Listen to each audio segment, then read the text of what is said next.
mga Day. Nito ngayon ako ngayon sa airport. Kasi aalis tayo. Yan.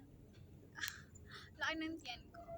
Kasi pupunta tayo ngayon sa ating mga sa ating hacienda. By the way, pupunta ko ngayon ng Secret!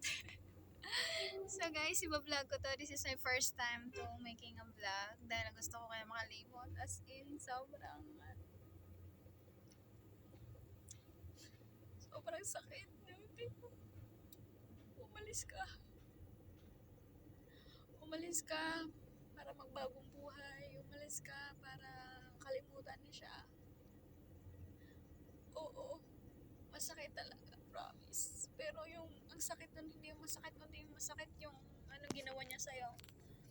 Yun lang talaga guys. Kukontinue ko tong video pag andun ako sa lugar na pupuntahan ko. So, sana iiwan ko na lahat ng stress ko sa buhay sa lugar na kung saan ako pupunta. By the way, ngayon itong buhok ko, hindi maayos yung hair ko kasi nga hindi pa ako nakapagpunta ng salon or parlor dahil sobrang busy ko. Busy ko at saka stress sa buhay. Hindi ko na kaya magpaganda. Kaya naghanap na siya ng iba na mas maganda pa sa akin.